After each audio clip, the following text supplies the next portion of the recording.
नमस्कार साथियों, मैं के शर्मा searchbhopal.com से आपका स्वागत करता हूं। साथियों, searchbhopal.com एक वेबसाइट है जो कि भोपाल के निवासियों के लिए है और इसमें सभी प्रकार की सेवाएं, सुविधाएं, व्यापार, व्यवसाय इत्यादि की जानकारी दी जाती है। भोपाल से संबंधित जितने भी लोग कोई इस वेबसाइट के माध्यम से भोपाल की सेवाओं, सुविधाओं, व्यापार, व्यवसाय और विभिन्न स्थानों की जानकारी प्राप्त करना चाहते हैं, वो लोग इस वेबसाइट के माध्यम से अपने जानकारी बढ़ा सकते हैं। इसी मकसद से, इसी उद्देश्य से ये वेबसाइट बनाई गई है। तो मैं आप सब लोगों से निवेदन करता हूँ कि इस वेबसाइट का आप अधिक से अधिक लाभ उठाएं, इसका प्रयोग करें और इसमें दी गई जानकारियों को एक दूसरे से शेयर करें ताकि आपके जानकारी में इजाफा हो और जनता को जो सुविधाएं मिलना चाहिए वो आसानी से मिल सके। साथियों, मैंने पिछले एक वीडियो में आपसे कहा था कि समय समय पर मैं आपके पास आऊँगा, वीडियो के माध्यम से आपसे बात करना चाहता हूँ और बात करने के बाद में जो जिस प्रकार के अपने विचार विमर्श हैं, उन विचार विमर्श में यदि आपको कुछ मेरे वीडियो अच्छे लगते हैं तो कृपया इस वीडियो के लिए लाइक करें और शेयर करें। यदि आपको इसमें कुछ कमी नज़र आती है तो मुझे आप ये अवश्य बताएं। पिछली बार का जो टॉपिक मैंने रखा था वो था शाकाहार पर, कि शाकाहार किस लिए आवश्यक है। उसमें कुछ बातें मैंने रखी थी। मैं पिछले वीडियो के बारे में बहुत ज़्यादा डिटेल में नहीं जाना चाहता। यदि आप देखना चाहें तो मेरा पिछला वीडियो जो कि शाकाहार पर है, यूट्यूब पर उपलब्ध हो जाएगा। उस वीडियो का आप एक बार अवश्य देखें और देखने के बाद में आप समझ सकते हैं कि शाकाहार हमारे जीवन में क्यों आवश्यक है। और जो मांसाहार है वो मैंने कहा था कि ये निकृष्ट भोजन है। तो निकृष्ट भोजन किस लिए है? क्योंकि 84 लाख योनियों के पश्चात हमारे ईश्वर ने जो हमको ये जो मनुष्य योनि दी है, इसमें हमारे पास एक विवेक है और विवेक के कारण से हम समझ सकते हैं कि कौन सा काम अच्छा है, कौन सा काम बुरा है। इससे हम हमारी मानव जाति से छोड़ करके नीचे जितनी भी जातियां हैं, मानव जाति सबसे ऊपर है और मानव जाति से छोड़ करके जितनी भी जातियां हैं वो सब अपने कार्य करती हैं, लेकिन उनके पास सिर्फ एक चीज़ की कमी है और वो है विवेक। विवेक उनके पास नहीं है, वो अपने सारे काम करते हैं, सारे कर्म करते हैं। इसी के कारण से हमें ये समझना चाहिए कि हमें अपने भोजन में क्या उपयोग करना चाहिए और क्या नहीं करना चाहिए। तो इसमें अभी मेरे पास बहुत सारे, जब मैंने वीडियो यूट्यूब पर डाला उसके बाद मेरे पास कुछ क्वेरीज आई। कुछ लोगों ने उसकी तारीफ भी की, कुछ सराहा। कुछ लोगों ने ये कहा कि यदि आप ये कहते हैं कि मांसाहार एक निकृष्ट भोजन है और हम तो मांसाहार करते हैं, लेकिन अब आप ये बताइए कि यदि आपने जैसा कहा था कि कोई व्यक्ति, कोई जीव, जब हम उसकी हत्या करने के लिए जाते हैं तो वो हत्या से बचने के लिए भागता है, बचने की कोशिश करता है, तो निश्चित रूप से वो एक मांसाहार है। कुछ लोगों ने उसमें ये आपत्ति जताई कि अच्छा ये बताइए कि यदि आप कहते हैं कि ये मांसाहार है और ये गलत है क्योंकि इसमें ये कोई भी जीव जंतु जानवर बचने की कोशिश करता है, तो अब आप मुझे ये बताइए कि अंडा अपनी जगह पर रखा हुआ है, यदि हम उसे मतलब खाने की कोशिश करते हैं, उसे तोड़ने की कोशिश करते हैं, वो तो नहीं भागता है। जब वो नहीं भागता है इसका मतलब है वो शाकाहारी में माना जाएगा क्या? तो साथियों, आज का जो वीडियो है मैं चाहता हूं कि हम इसी बारे में डिस्कस करें। मैं ये कहता हूं कि इससे पूर्व बहुत सारे विद्वानों ने अपने अपने विचार व्यक्त किए होंगे शाकाहार के समर्थन में। अंडे के बारे में भी बहुत कुछ कहा गया है, लेकिन चूंकि मेरे सवाल आया है इसलिए मुझे बताने की इसकी आवश्यकता पड़ी। ऐसा मैंने अनुभव किया कि इसका जवाब मुझे खुद आगे आकर देना चाहिए। तो साथियों, मैं ये कहता हूँ कि हाँ ठीक है, आपका कहना यह है कि जब हम इसे खाने की कोशिश करते हैं तो ये भागता नहीं है। अब शाकाहार और मांसाहार का कैसे निर्णय किया जाए? तो मैं ये कहता हूँ कि एक तरफ अंडा रख दीजिए, दूसरी तरफ आम रख दीजिए कोई से दूसरी शाकाहारी वस्तु कोई रख दीजिए जो आप उपयोग करना चाहें। एक तरफ अंडा रखा हुआ है और दूसरी तरफ आम रख दीजिए, अमरूद रख दीजिए, कोई दूसरी चीज रख दीजिए जो कि आप फल के रूप में आप बताना चाहते हैं, या कोई और वस्तु आप रख देते जो कि आप जिसे आप शाकाहारी मानते हैं। और शाकाहारी मैंने कहा कि ये उत्तम भोजन है, रख दीजिए, उसे रखा रहने दीजिए।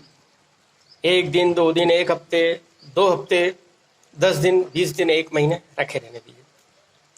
अब क्या होगा साथियों, आप मेरा आशा अच्छी तरह से समझ गए होंगे। अंडे में से एक जीव निकलने वाला था, अंडे में से एक जीव निकलने वाला था, और उस जीव के पैदा होने से पहले ही, उसके पैदा होने से पहले ही हमने उसका जीवन समाप्त कर दिया। निश्चित रूप से ये तो हत्या है, ये हिंसा है, और इसीलिए अंडा भी एक शाकाहारी भोजन नहीं है, अंडा भी मांसाहार में आता है। अभी आजकल ऐसी तकनीक विकसित हो गई है कि फार्म का अंडा आने लगा है और उस अंडे में कोई किसी प्रकार का जीवन होता ही नहीं है, यानी एक समय के पश्चात में वो अंडा सड़ जाता है और समाप्त हो जाता है। ऐसा यदि कभी है, जिसकी मुझे बहुत ज़्यादा जानकारी नहीं है, तो उस अंडे का आप उपयोग कर सकते हैं, क्योंकि उसमें कोई जीव के प्रकार तो होते हैं, जिसको कहना चाहिए कि जीव प्रतीत तो होता है, लेकिन उसमें जीव के गुण धर्म नहीं है। इसलिए ऐसा कोई है तो उसे किया जा सकता है। मेरे हिसाब से तो अंडा भी हमें बख्शना चाहिए। और दूसरी ओर मान लीजिए आम है, अमरूद है, और कोई दूसरी चीज रखी हुई है, उसका क्या होगा? 1 दिन, 2 दिन, 4 दिन, 1 हफ्ते, 2 हफ्ते, 1 महीने, उसके बाद क्या होगा? आम रखे रखे सड़ जाएगा, अंगूर रखे रखे सड़ जाएगा, जाम रखे रखे सड़ जाएगा। आप उसका कोई उपयोग नहीं कर सकते। बाद में वो ना तो किसी के काम आना है, और वो प्रकृति से उसका अस्तित्व समाप्त हो जाएगा। उसके बाद में बची हुई उसकी जो गुठली होगी या उसका जो बीज होगा, वो बाद में पुनर्जीवन के लिए उगाने, जमीन में डालकर उगाने के पश्चात में वो काम में आने वाला है। लिहाजा एक बात जो मैंने आपसे शेयर की थी किस संबंध में, शाकाहार के संबंध में, वो मेरी बात अभी भी एकदम स्पष्ट है कि हमें अपने जीवन में शाकाहार का उपयोग करना चाहिए। अब रहा सवाल ये इस बात का है कि जो लोग शाकाहार का उपयोग करते हैं और जो लोग मांसाहार का उपयोग करते हैं, उनके जीवन में आप एक मौलिक बदलाव देखेंगे, मौलिक चेंज देखेंगे, मौलिक उसमें अंतर देखेंगे। और वो अंतर क्या है, ये मैं आपको बता दूं। जो शाकाहार का उपयोग करते हैं उनका जीवन एकदम शांत होता है। उनके जीवन में कठिनाइयां तो, परेशानियां, सुख दुख, ये तो आना ही है, क्योंकि ये तो प्रकृति का चक्र है, ये मनुष्य के भाग्य में लिखा हुआ है, इसे कोई रोक नहीं सकता है। लेकिन उन परेशानियां, उन कष्टों और दुखों का किस प्रकार से वो सामना कर पाएगा, ये आप अपने जीवन में देख पाएंगे। दूसरी ओर मांसाहार करने वाले विभिन्न प्रकार की परेशानियों में उलझे रहते हैं। आने वाले समय में उनके साथ में जो परेशानियां आती हैं, वो भले ही आपको बताते ना हो, लेकिन उनकी परेशानियां हमारी परेशानियों से बड़ी होती हैं। मैं अपनी बात और थोड़ी स्पष्ट कर दूं कि हम भारत में रहते हैं। भारत देश शाकाहारियों का देश है। अधिकतर लोग शाकाहारी आपको मिलेंगे। कुछ लोग मांसाहार के लिए कुतर्क देते हुए वो मांसाहार का उपयोग करते हैं। उन्हें मांसाहार के नुकसान का पता है, उसके बाद भी वो मानने के लिए तैयार नहीं होते। उनके जीवन में किस प्रकार का दुख और परेशानियां और दूसरी चीजें कैसे रहती हैं, वो आप स्वयं देख सकते हैं। उदाहरण के लिए मैं आपसे भारत की ही बात करता हूं। मैं दूसरे देशों में जाऊंगा, भारत की ही बात करते हैं। यदि हम भारत की बात करते हैं तो जहां जहां शाकाहार अधिक है, वहां के लोग बढ़िया, सुखी, संपन्न और अपने सब कार्यों में लगे हुए हैं। दूसरी ओर जहां पर मांसाहार अधिक है, उदाहरण के लिए कश्मीर, जम्मू कश्मीर की बात हम करें, निश्चित रूप से हम मानते हैं कि वहां पर मांसाहार अधिक होगा। वहां का आदमी, आजादी के पहले की बात नहीं कर रहा हूं, और भी पहले की बात करेंगे तो जब से चाहे तब से लगा लें, लेकिन उसे छोड़ दें। आजादी के बाद से अभी तक 75 वर्ष हो चुके हैं। 75 वर्ष में अभी तक कश्मीर का व्यक्ति अभी भी इस्टेब्लिश नहीं हो पाया है। क्यों नहीं हो पाया है? मात्र एक कारण है, मांसाहार। मांसाहार के कारण मनुष्य की बुद्धि भ्रष्ट हो जाती है, और बुद्धि भ्रष्ट होने से वो सही और गलत का निर्णय नहीं ले सकता, यानी वो विवेक जो मनुष्य के अंदर है वो नहीं कर सकता है, और विवेक नहीं होने के कारण से वो विभिन्न प्रकार के गलत से गलत बातों में उलझता जाता है। अब हम जानते हैं भारत के दूसरे राज्यों में क्या होता है और कश्मीर में क्या होता है, कोई उसमें मुझे बताने की आवश्यकता नहीं है। वहाँ पर पत्थरबाजी होती है, लोगों को मारा जाता है, पीटा जाता है, गोलियां चल रही है सरेआम। और मध्य प्रदेश में, उत्तर प्रदेश में, राजस्थान में, महाराष्ट्र में, आंध्र में, तेलंगाना में और किसी दूसरे स्थान पर वो चीज़ आपको मिल तो सकती है, ऐसा नहीं है कि इन सब से परे है, मिलेगी, लेकिन कम मात्रा में मिलेगी। आप जानते हैं बंगाल में अधिक से अधिक मांसाहारी लोग हैं, मछली का उपयोग करते हैं और दूसरी तरह के मांसाहार का उपयोग करते हैं। आप उनके जीवन में देख लीजिए कि उनके जीवन में किस प्रकार का है। पूरा बंगाल हमेशा अशांत क्षेत्र रहा है, कभी भी बंगाल शांत क्षेत्र पिछले कई वर्षों से, कई सैकड़ों वर्षों से बंगाल शांत क्षेत्र कभी नहीं रहा है। कभी आंदोलन होते हैं, कभी सड़कें रोकी जाती हैं, कभी मारकाट मचती है, कभी रेप होते हैं, और वो हमारे दूसरे राज्यों की तुलना में अधिक है। तो साथियों, यदि आपको अच्छे ढंग से रहना है, प्रेम पूर्वक रहना है और इस मानव जीवन का सदुपयोग करना है, तो शाकाहार को अपनाएं।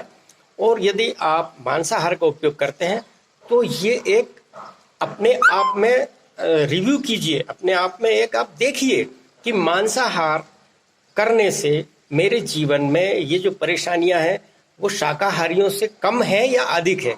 यदि आप मानते हैं कि मेरे जीवन में ये शाकाहारियों से परेशानियां अधिक हैं तो मांसाहार छोड़ने का प्रयास करें। यदि आप मांसाहार छोड़ते हैं तो निश्चित मानिए साथियों, कुछ समय के पश्चात आप भी हमारी तरह से और दूसरे लोगों की तरह से स्वस्थ होंगे, प्रसन्न होंगे। आशा है मैं अपनी बात आपको जो रखना था वो रख चुका हूँ और अब वीडियो समाप्त करने का समय आ गया है। आपको धन्यवाद करने से पूर्व मैं फिर कहना चाहूँगा कि searchbhopal.com searchbhopal.com searchbhopal.com एक वेबसाइट है जो कि भोपाल के लोगों के लिए बनाई गई है। इस वेबसाइट के माध्यम से हमारा प्रयास है कि हम भोपाल के लोगों को, और भोपाल ही नहीं मध्य प्रदेश के लोगों को, बल्कि पूरे देश के लोगों को भोपाल के संबंध में अधिक से अधिक जानकारी प्रदान करना हमारा मकसद है। और हम इसी प्रकार से आपसे मिलते रहेंगे। बहुत बहुत धन्यवाद साथियों। नमस्कार।